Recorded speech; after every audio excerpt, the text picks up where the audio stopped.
గౌరవనీయులు మల్లూరు అన్న గారు, అదేవిధంగా ఆర్ కృష్ణ గారు, వీరమస్తారావు అన్న గారు వేదిక మీకు రావాల్సిందిగా ఆహ్వానిస్తున్నాం. అదేవిధంగా అప్పలనాయుడు అన్న గారు,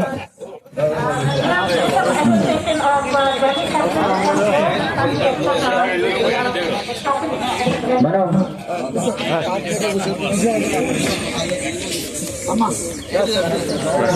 పైన చేశారు.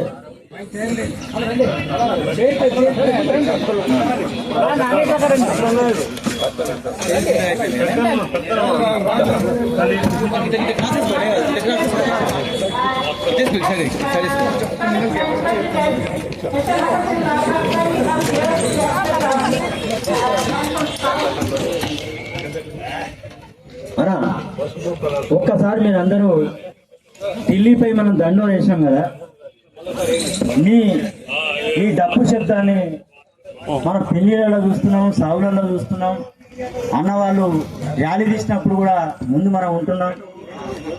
కాబట్టి ఒక్కసారి మీరు అందరూ ఆడ రౌండ్ ఆఫ్ చేసి ఇక్కడ రావాలి.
పోరాటం చేస్తున్నాడు.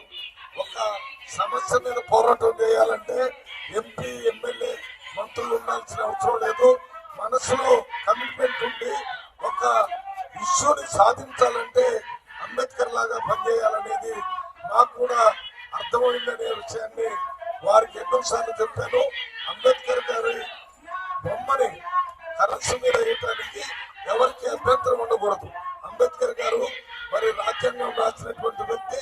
అంతేకాకుండా ఎకనామిక్స్ లో పిహెచ్డి చేసి మొత్తం ఆర్బీఐని, తర్వాత ఆర్థిక వ్యవస్థని ఈ రోజు ఈ రకంగా నడపగలిగేదానికి కారణం అంబేద్కర్ గారే. కాబట్టి ఆయన బొమ్మను వేయటం వల్ల మనం ఆయన్ని గౌరవించడం కాకుండా భారతదేశంలో ఉన్నటువంటి బడుగు బలహీన వర్గాలందరినీ గౌరవించినట్టుగా ఉంటుంది. కాబట్టి ఈ డిమాండ్ తప్పనిసరిగా మేము పార్లమెంట్ లో కూడా మాట్లాడటానికి ట్రై చేస్తాను.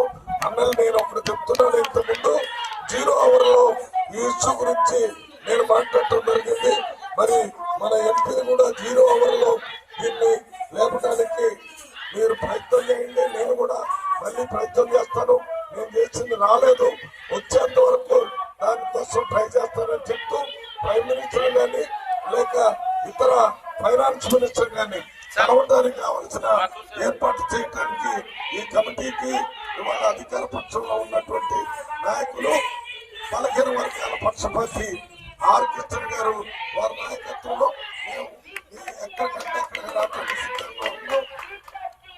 ఆ కార్యక్రమాన్ని వారు తీసుకోవాలని వారికి విజ్ఞప్తి చేస్తూ నేను సెలవు తీసుకుంటున్నాను. జై హింద్.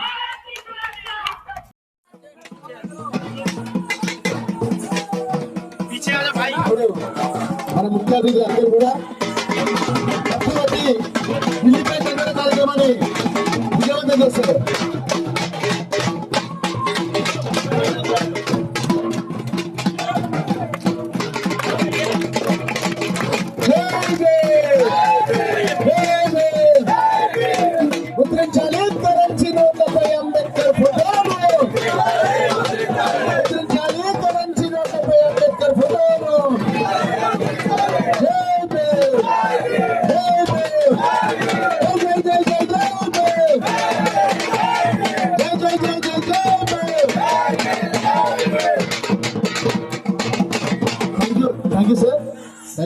అందరికీ కూడా ప్రత్యేక ధన్యవాదాలు.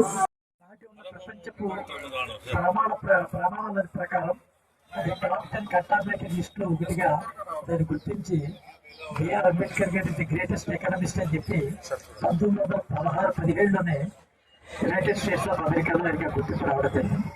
మనందరికీ తెలిసిన విషయం ఏంటంటే రాజకీయాలకు సంబంధించిన విషయం తప్ప ఎకనామిస్ట్ అనేటటువంటి విషయం చాలా తక్కువ మంది చేసినటువంటి పరిస్థితి. తదనంతరం జరిగిన పరిణామాల్లో 1909లో మింటో మార్లీ, 1919లో మార్టిన్ జెన్స్ఫోర్డ్ సంస్కారం తర్వాత భారతదేశం ఎదుర్కొంటున్న సమస్యలను పరిష్కారం చేసేటటువంటి పరిస్థితి కోసం అధ్యయనం చేసిన సందర్భంలో బ్రిటిష్ ఇండియా సైమన్ కమిషన్ ఏర్పాటు చేసిన సందర్భంలో బిఆర్ అంబేద్కర్ గారు ఆ కమిషన్ కలవడం జరిగింది. ఆ రోజు Congress party Simon commission go back అని చెప్పి వారు బైకాట్ చేస్తే 3 ప్రధానమైన అంశాలతో అంబేద్కర్ గారు ఈ యొక్క సైమన్ కమిషన్ కలవడం జరిగింది. ఒకటి, దేశంలో ఉన్నటువంటి ఎస్సీ ఎస్టీ బీసీలకు చెందినటువంటి హక్కులు. 2, ఈ యొక్క రాజ్యాంగంలో జరిగేటటువంటి అధికారాన్ని వీరికి పంచేటటువంటి పరిస్థితి.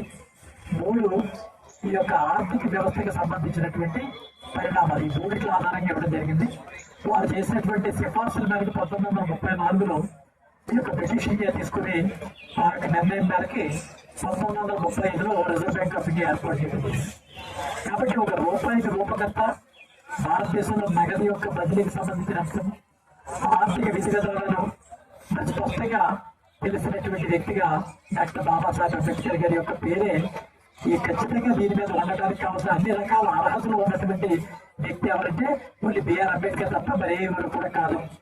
అయితే దురదృష్టం ఏంటంటే మనకి అంబేద్కర్ గారు స్వతంత్రం వచ్చిన తర్వాత వారి రాజ్యాంగం రచించడం, భారత రాజ్యాంగంలో 52 ఎన్నికలు జరగడం, 56లో ఎన్నికలు జరగడం, 2 పర్యాయాలు కూడా వారిని ఓడించిన వారు ఎవరు కూడా మనకి తెలవడం, వారికి ఏం భారతరత్న రాకపోవడం, ఇవన్నీ కూడా మనకి సంఘీభావం పైకి తెలుపుతూ వ్యతిరేకించేటటువంటి శక్తులే ఈ దేశంలో ఎక్కువగా ఉన్నటువంటి పరిస్థితి మనం చూస్తున్నాం.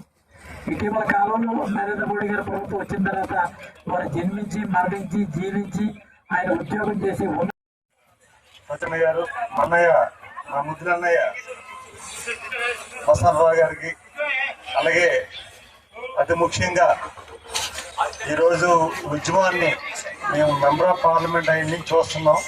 2 years చాలా సిద్ధశుద్ధితో పరశురాము అన్న అయితే నిజంగా సత్సభల్లో మేము ఉండడం ఎంత ముఖ్యమో, బయట కూడా ఉద్యమం కోసం అంత పోరాటం చేసి డాక్టర్ బిఆర్ అంబేద్కర్ గారిని కరెన్సీలో చూడాలనే కోరిక ఎంతో మంది మేధావులు మనందరికీ ఉన్నప్పుడు కూడా ప్రత్యక్షంగా పోరాటం చేసిన పరశురామానికి మా మనస్ఫూర్తిగా అభివృద్ధి తెలియజేసుకుంటూ ఈరోజు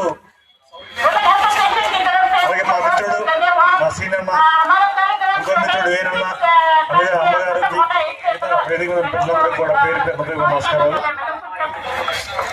ఈరోజు 3 పార్టీలు సంబంధించిన ప్రతినిధులందరూ కూడా రావడం జరిగింది. ఎన్డీఏ కూటమి ఎంపీలు వచ్చాం, ప్రతిపక్ష ఎంపీ కూడా వచ్చారు. ముఖ్యంగా ఈ ఉద్యమాన్ని కృష్ణన్న గారి చేతిలో పెడుతున్నాం. వారి నాయకత్వంలో ఈ ఉద్యమాన్ని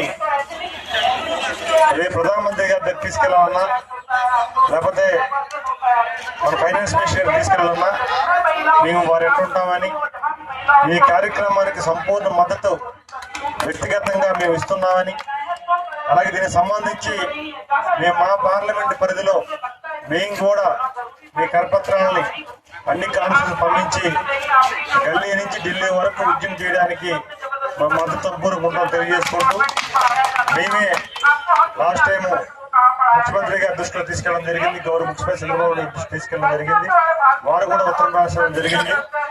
మేము మరొకసారి వారు వచ్చిన ఢిల్లీ వచ్చేటప్పుడు వారి దృష్టిలో పెట్టి మేము మరొకసారి ప్రధానమంత్రి దృష్టిలో తీసుకెళ్తామని మీకు తెలియజేసుకుంటూ, ఖచ్చితంగా ఈ ఉద్యమానికి సంపూర్ణ మద్దతు ఇస్తున్నామని మరోసారి ప్రకటించుకుంటూ, థ్యాంక్ యూ ఆల్. జై హింద్.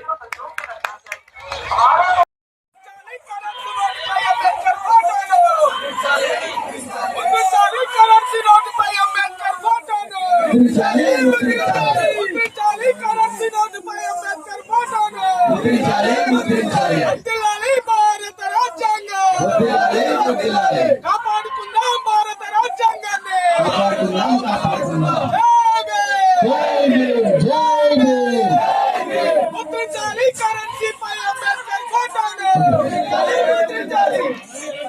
వహిస్తున్నటువంటి పరశురాం గారికి, అదేవిధంగా ఈ కార్యక్రమానికి ముఖ్య అతిథి వచ్చిన సత్యనారాయణ గారికి, అదేవిధంగా రామకృష్ణ గారికి, ఇంకా అనేక మంది మన సోదరులు వచ్చారు. వాళ్ళందరికీ పేరు పేరు మీద నా యొక్క హృదయపూర్వక అభినందనలు, స్వాగతం.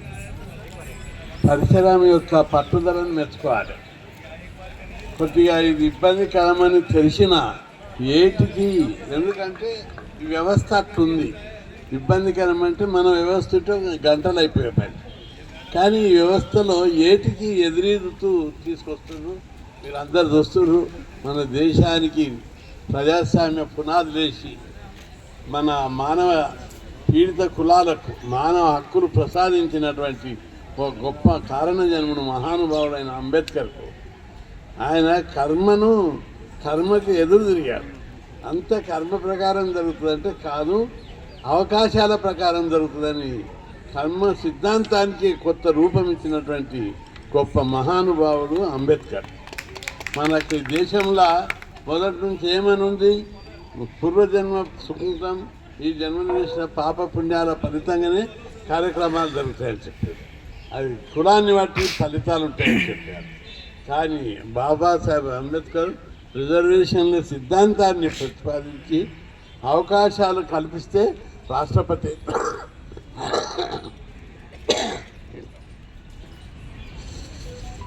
అవకాశాలు కల్పిస్తే రాష్ట్రపతి అవుతాడు, అవకాశాలు కల్పిస్తే సుప్రీంకోర్టు జడ్జి అవుతాడు.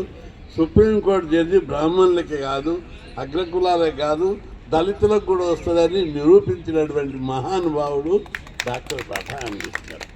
అంతేకాదు అనేక సందర్భాల్లో రాష్ట్రపతి కూడా అగ్రకులాలకంటే కాదు, దళితులకు కూడా అని చెప్పి నిరూపించినటువంటి మహానుభావుడు డాక్టర్ బాబాసాహెబ్ అంబేద్కర్. అట్లాంటి అంబేద్కర్ యొక్క ఫోటోను ఇంతవరకు చెప్పింది నేను రిపీట్ చేయకుండా, ఆయన గొప్ప రాజ్యాంగ పొలిటికల్ సంస్కర్తనే కాదు, రాజకీయ సిద్ధాంతకర్తనే కాదు, ఆర్థికవేత్త కూడా. ఎందుకంటే ఎట్లా మనీ వస్తు మార్పిడి సిద్ధాంతం నుంచి రూపాయి మారకాన్ని ఎట్లా తీసుకురావాలను చాలా ఆలోచించి ప్రపంచ దేశాలను స్టడీ చేసి ఈరోజు అన్ని ఇవి ఉన్నాయి, సెల్ ఫోన్లు, డిజిటల్ యుగం, డిజిటల్ ఏరియా ఇది. కానీ ఏదీ లేనటువంటి, టెలిఫోన్ కూడా లేనటువంటి టైం లోపల ఆయన ఒక్కొక్క దాని మీద అంతా లోతుగా అధ్యయనం చేసి ఈ సమాజానికి విజ్ఞానాన్ని ఆ రోజుల లోపలే అనేక రూపాయిని, కరెన్సీని, ప్లస్ పరిపాలన విధానాన్ని, అనేక సిద్ధాంతాలకు రూపశిల్పి భారతీయులకు స్వేచ్ఛ, మానవ జాతికి ఆ డైరెక్షన్, మానవ జాతికేమో పరిపాలన సంబంధించి ఇచ్చిండు, పేద కులాలకు బ్రతుకు బాట నేర్పాడు, బ్రతుకు బాట ఇచ్చాడు, నేర్పుడు కాదు ఇచ్చాడు. అట్లాంటి మహానుభావుని యొక్క ఫోటో కరెన్సీ